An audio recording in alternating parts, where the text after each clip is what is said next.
अर्जुन इंदौर में रहता था। अर्जुन के पापा हार्ट के पेशेंट थे। एक रात जब अर्जुन अपने कंप्यूटर पर गेम खेल रहा था तो उसे अपने पापा के कमरे से कराहने की आवाज आई। अर्जुन जब अपने पापा के कमरे में पहुंचा तो उसने देखा कि उसके पापा दर्द से तड़प रहे थे। अर्जुन ने तुरंत पापा के डॉक्टर को कॉल किया, लेकिन रात काफी हो चुकी थी, इसलिए डॉक्टर का फोन स्विच ऑफ था। पापा, डॉक्टर का फोन नहीं लग रहा। क्या मैं आपको किसी हॉस्पिटल में लेकर चलूं?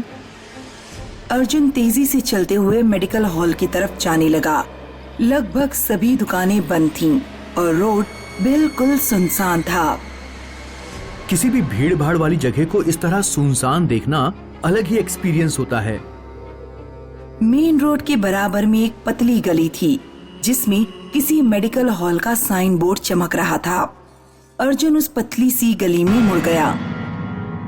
मेडिकल अभी उससे काफी दूर था। अर्जुन को अपने पीछे किसी के कदमों की आवाज सुनाई दी। उसने पीछे मुड़कर देखा तो पीछे कोई नहीं था। वो कुछ कदम ही आगे चला होगा कि उसने अपने कान के पास कुछ गरम गरम महसूस किया। अर्जुन को लगा जैसे कोई उसके कान के पास सांस ले रहा है। फिर एक फुसफुसाती हुई आवाज अर्जुन के कान में घुसी।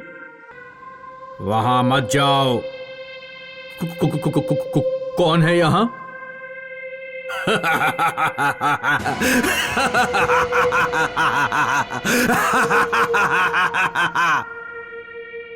अर्जुन ने भागना शुरू कर दिया और वो जाकर सीधे मेडिकल पर रुका। मेडिकल हॉल काफी बड़ा था। वहाँ एक बूढ़ा आदमी और उसके 2 नौकर थे। बूढ़ा आदमी न्यूज़पेपर पढ़ रहा था और नौकर सफाई करने में लगे हुए थे।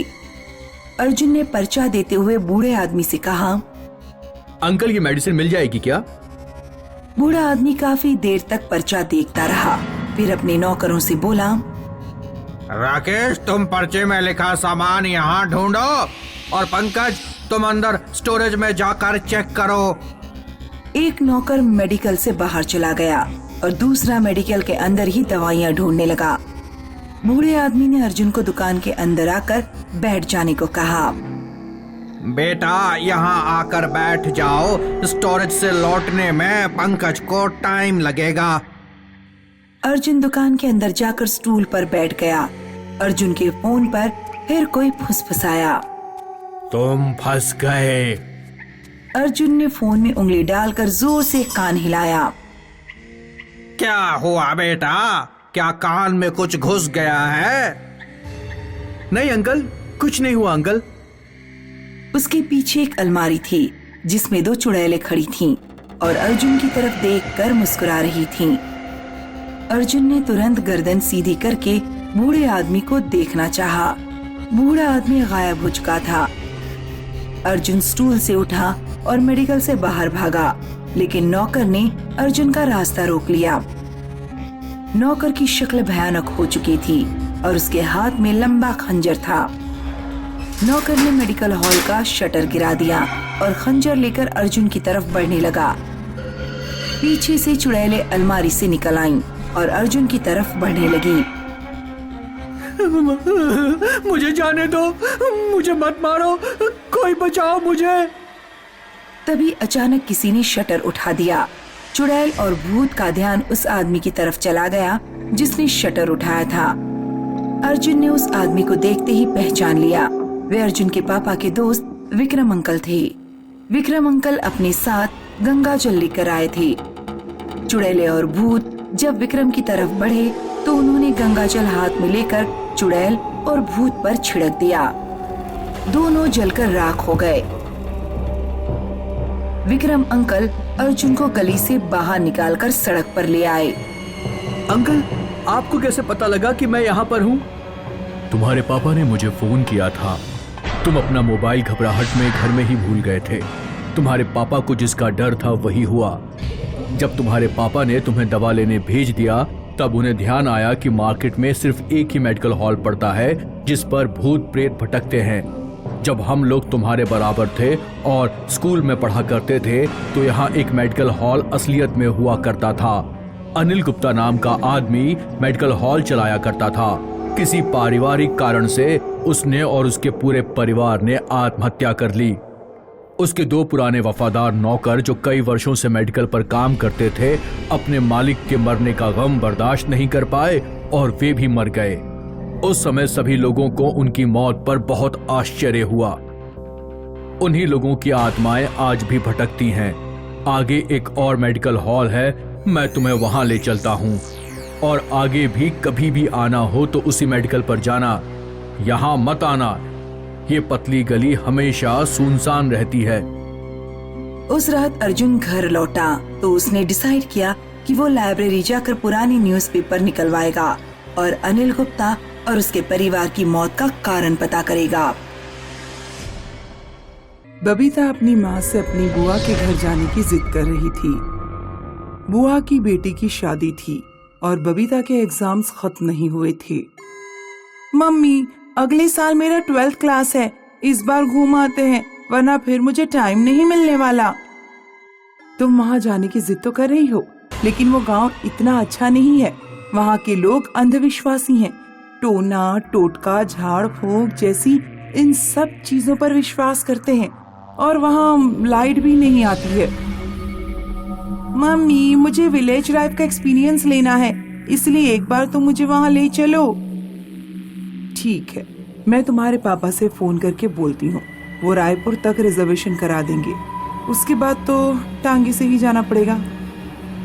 कुछ दिनों बाद बबीता अपनी माँ के साथ बुआ के गांव पहुँच गई। शादी में अभी कुछ दिन बाकी थे। बबीता की बुआ ने बबीता को खाना खाने को दिया, लेकिन जब बबीता ने सब्जी खाई तो सब्जी बिल्कुल फीकी थी। बुआ, मुझे नमक दे दो, ये सब्जी तो बिल्कुल फीकी है।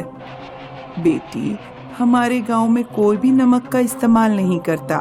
सभी घरों में फीकी सब्जी बनती है, क्योंकि इस गांव में नमक खाकर कई लोग पागल हो चुके हैं। नमक खाकर पागल हो गए, ये आप क्या कह रही हैं? साफ साफ बताइए।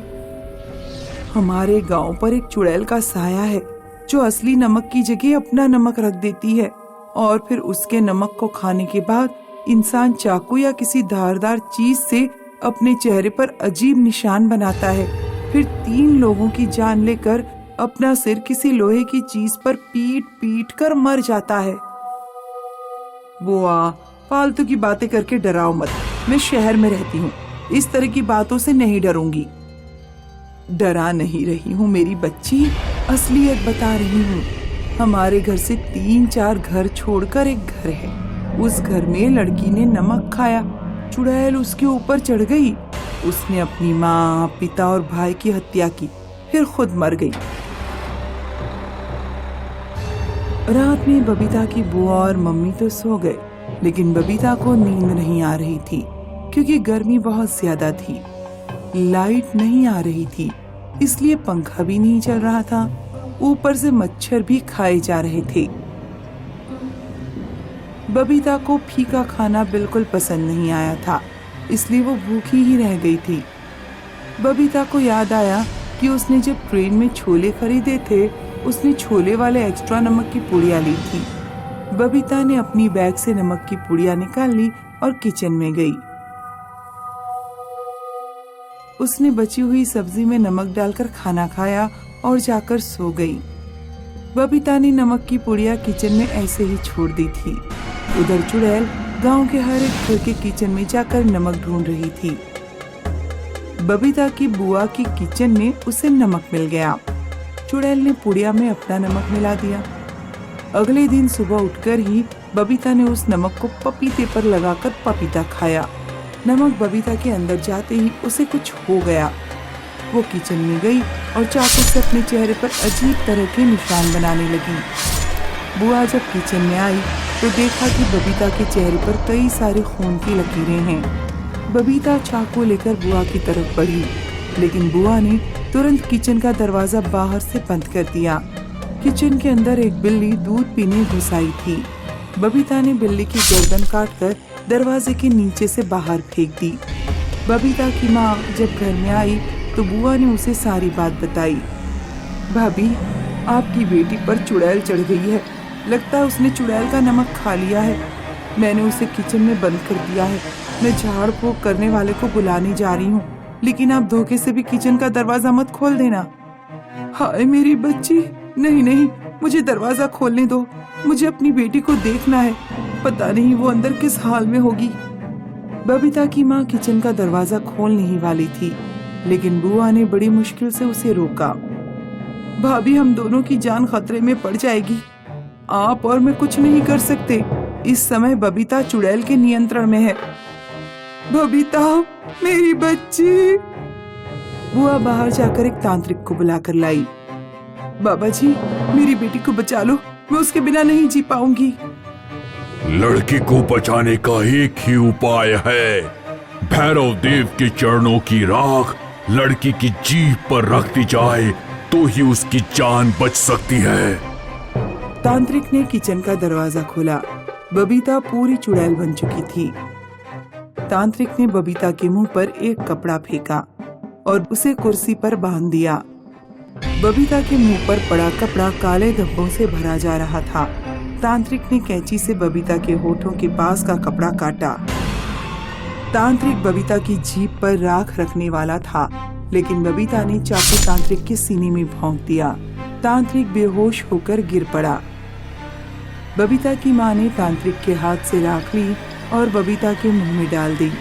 राख अंदर जाते ही बबीता शांत हो गई और चुड़ैल उसके शरीर को छोड़कर चली गई। बबीता की माँ और बुआ तांत्रिक को हॉस्पिटल लेकर गए तो उसकी जान बच गई। बबीता ने डिसाइड किया कि अब वो कभी अपनी बुआ के गांव नहीं आएगी।